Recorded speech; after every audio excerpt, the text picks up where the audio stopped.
Hey everyone, and welcome to another edition of Mr. D's Movie Club. I am Mr. D, and I thought I would sit down today and talk to you a little bit about coming of age. Yes, in some ways this is the cinematic version of the talk. But in all seriousness, coming of age movies have, at least for the last 20 or 30 years, really been one of America's favorite genres. They're a great genre to watch, particularly if you're talking about character development, because it's really ultimately what they're about. They're about characters who, usually at the beginning of the story, have very little agency, very little self-assuredness, and through an experience, the degrees of seriousness can change or be sort of varied in intensity depending on the actual movie, but by the end, they need to have a value change. They need to have a character arc. And again, coming of age movies are perfect for this because it's really and truly what they're all about. So in regards to coming of age, I'm going to start with 3 movies that are appropriate for various age groups, starting with about 7 years old and then ending with stuff that's a little bit more intense and adult for some of our high school students. So we're going to begin with E.T. E.T. is the classic kids movie created by Spielberg in the early 80s. Ironically enough, this is what he was shooting at the same time he was shooting Poltergeist, the movie we discussed a few episodes ago. But E.T., I know that we've all seen it, particularly my generation, who are the parents at the school now. That it's boy befriends an alien, all of that sort of stuff that happens, that Spielbergian hijinks, I guess you would call it. But watching the movie as a character study when it comes to Elliot is really a fascinating look at coming of age.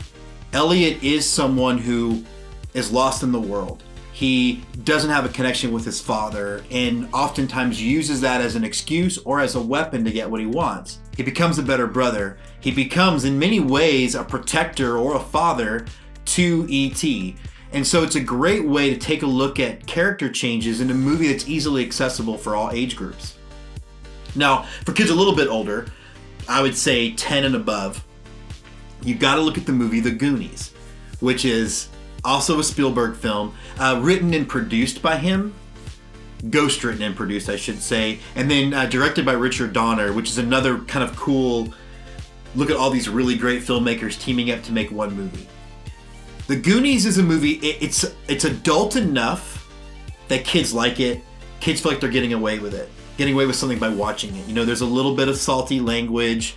There are some references that when we watch it growing up, or having grown up, I should say, it feels and sounds exactly how our friends used to talk.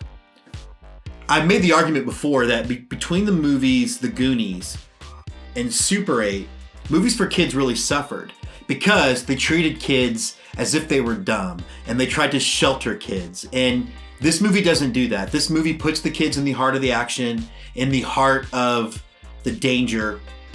And it's one of those movies where it really is about the kids and it becoming their time. It's a direct line from the movie. It's our time down here.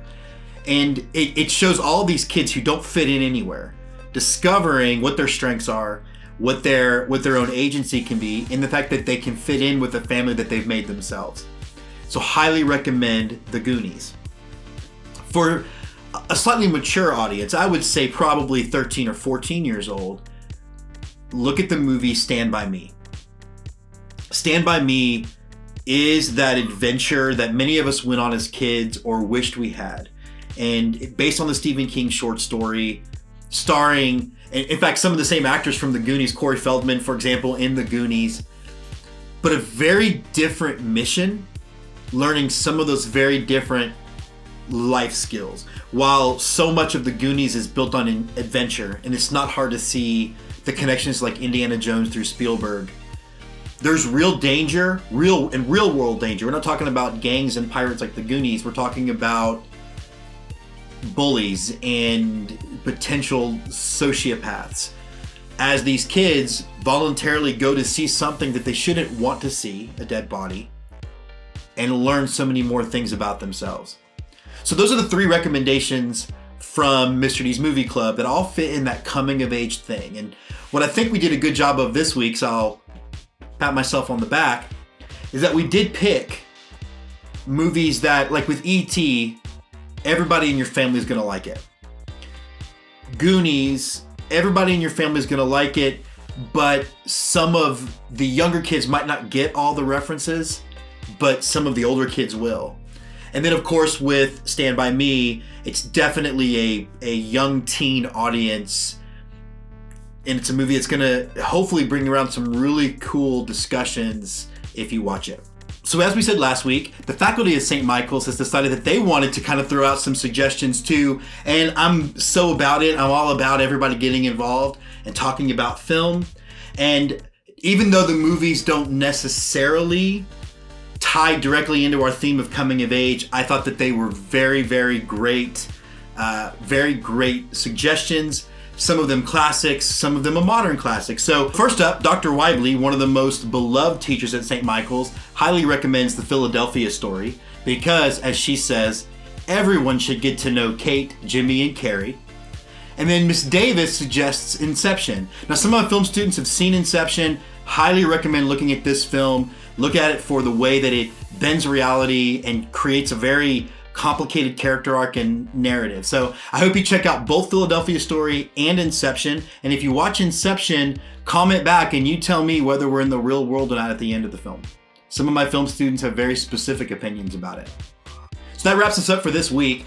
Thank you so much again for watching and enjoying. And I know we're kind of into the long haul of the quarantine. So I hope that you're finding some time to, rather than just vegging out and watching like Tiger King or something, that you're actually watching some engaging cinema and understanding just how important the art form really is. Thank you to St. Michael's for supporting this show. Thank you for St. Pius X for sharing it. Thank you for all my other friends who are sharing it with your kids' school communities. It really means a lot. It's obviously something I'm very passionate about. We'll be back very soon. So until next time, just again, do your best to relax, enjoy each other's company, and just stay positive. For a lot of us, positive attitude is going to be the most important thing that's going to get us through this. Now, as for your regular Vader shot at the end of the video, he too has come of age and is now laying in the hallway between both offices, not really wanting to go into either one, but also not necessarily wanting to go downstairs. So until next time.